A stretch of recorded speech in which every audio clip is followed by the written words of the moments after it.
Welcome back to Grow Your Own Vegetables, where our trusted teaching partners help you grow real food in any space, in every season. What if you could put fresh, homegrown food on your plate in just 7 days?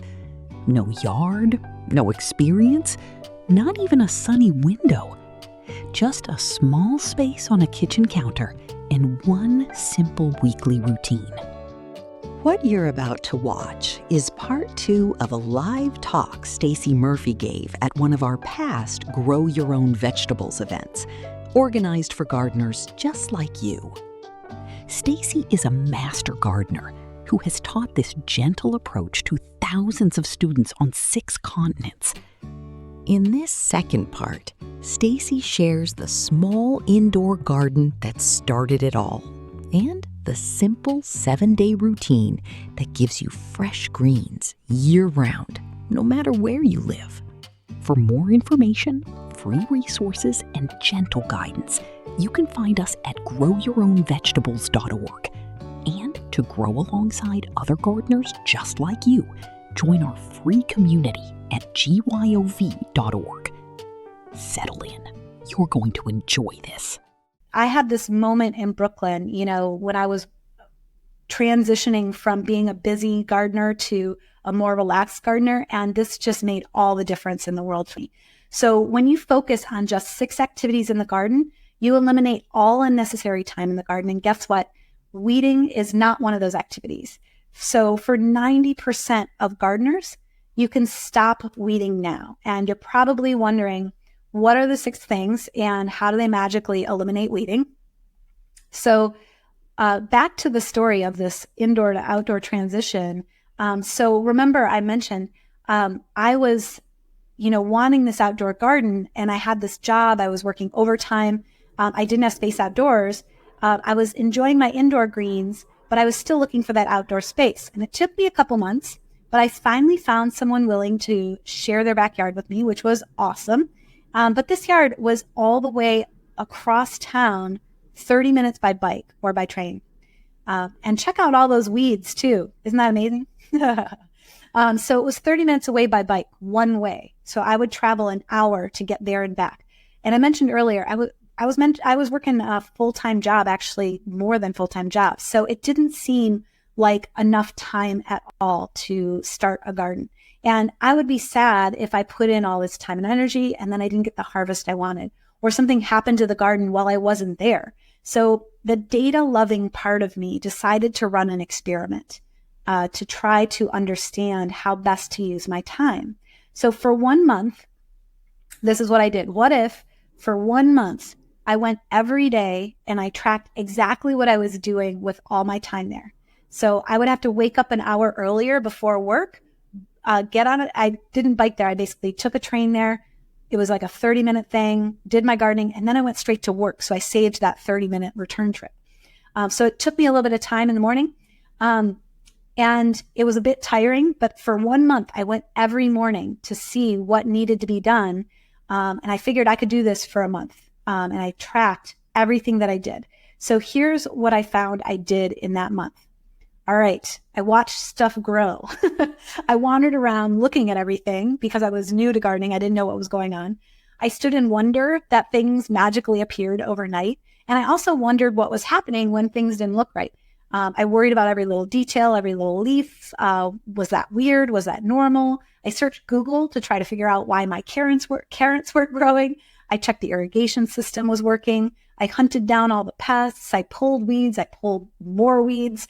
I seeded and transplanted. I turned the compost. I brewed and sprayed compost tea. I pruned and trellised my tomatoes. I harvested. And I did a lot of tidying up because I didn't know what to do with my time. I kind of wandered around and tidied everything. And of course, I wrote this list, which is basically me tracking all of my time. So mostly, I wandered around aimlessly thinking I had to be doing something. I was feeling, I set this intention that I would go every day and track my time there. And I felt like I should be there watching to see what would happen. But what I found was that I wasn't doing much besides wandering around and worrying.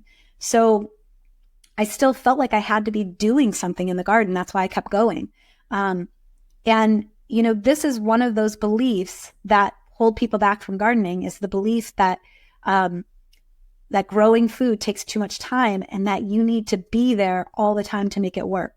And because I believed that, I filled that time. So basically I said, I'm going to go once a day, and I went every day and I filled that time, but I didn't need to do all that.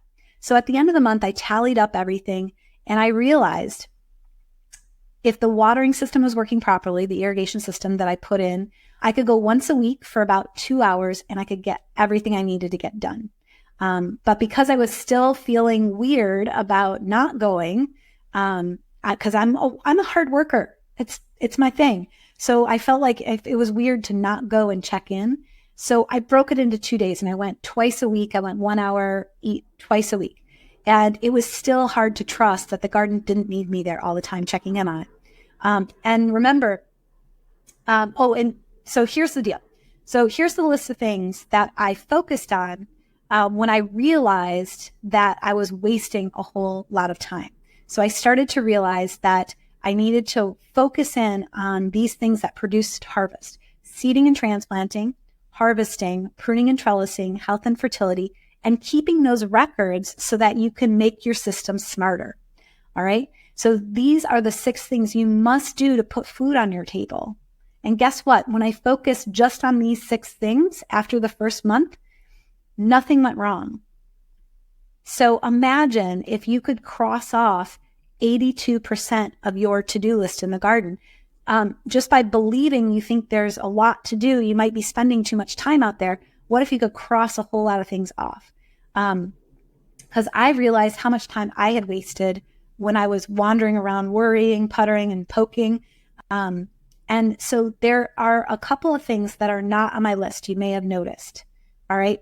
And you may be thinking that some things might sound important, like weeding, watering, maybe even mulching, more pest and disease prevention. Like, why aren't those things on my list of 6 things to do in the garden? Well, it sort of depends on your growing philosophy, but most of these things can be automated. And when I say automated, I'm not always talking about gadgets. So for watering, yes, an easy trick is to set up drip irrigation, potentially with rainwater collection too, and put it all on a timer. And with just a couple $100 of investment, you never have to water again if you don't want to. Now for weeding, automation looks a little bit different. So I'm talking about working in partnership with nature and working smart so that these things take care of themselves, so you don't have to do much. Now, in my Grow Your Own Vegetables course, I share 6 different weeding automation strategies that require just a couple of minutes each year. I don't have time to go into all of them. And yes, you heard me right, a couple of minutes each year of weeding. So that works for about 90% of people's weeds. There are some outliers. If you have some really tenacious weeds, there's 1 or 2 types of weeds that are tougher. But for most of you, that means eliminating weeding. So many people are wasting too much time pulling weeds. So here's one strategy. I don't have time to go into all 6 of those strategies that I go through in my class, but here's the one strategy that gives the best results time and time again. Are you ready? So you want to focus on what you want and not on what you don't want. So what that means is focus on the health of your plants and growing lots of them. So essentially, you are going to plant them densely. You're going to pack them in. And when your plants grow into a green canopy, no sunlight can reach your soil. So most weeds won't be able to grow. You're going to crowd out what you don't want with more of what you do want. It doesn't take any extra time or energy to implement this strategy. You just commit to a seeding and transplanting schedule that does this automatically for you so that your soil is always covered. Now, when your plants are still teenagers and they haven't fully created that full canopy yet, some weeds may take advantage of the space and sprout. So you may spend a couple of minutes with a hoe removing those little babies, but they're going to be small and easy to remove. It's going to take just a couple of minutes once at the early season, and you won't have to do it again all season. So that's just one weed management practice that doesn't require more than a couple of minutes. And I've got 5 more strategies that I cover in my longer courses for some of those harder to manage weeds. Now, weeding, it's not inherently bad, just depends on what your goals are. You may be somebody that enjoys weeding, and I've met these people, they're real. But, if you For some people, they spend way more time than I ever would. But if you're enjoying yourself, then it's totally worth it.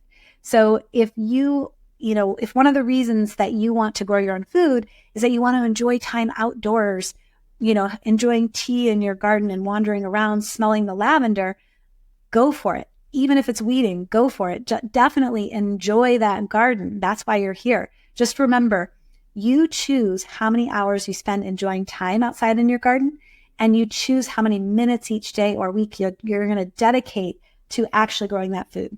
Because growing food, it probably takes less time than you think. So remember, there are just the 6 things that you need to do in your garden in order to get food on your table, and the seeding, transplanting, keeping your soil healthy, pruning and trellising, harvesting, and then keeping records so you know what's working and what's not. That's it.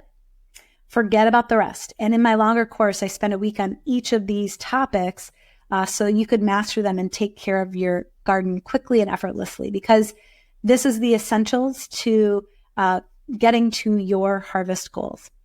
All right. So now you know how to eliminate weeding and watering in your garden and focus on what you do want. All right. If you want to watch the full video about how to grow your own vegetables in minutes a week, check the link in the description. If you'd like more guidance on growing fresh, flavorful greens, even in small spaces, Stacy has put together a simple guide for you. You can download it for free at growyourownvegetables.org/growyourgreens. The link is in the description below. And if you'd like to keep learning alongside other gardeners just like you, we have a wonderful free community waiting for you. You can join us at GYOV.org. Thank you for spending this hour with us. We'll see you next week.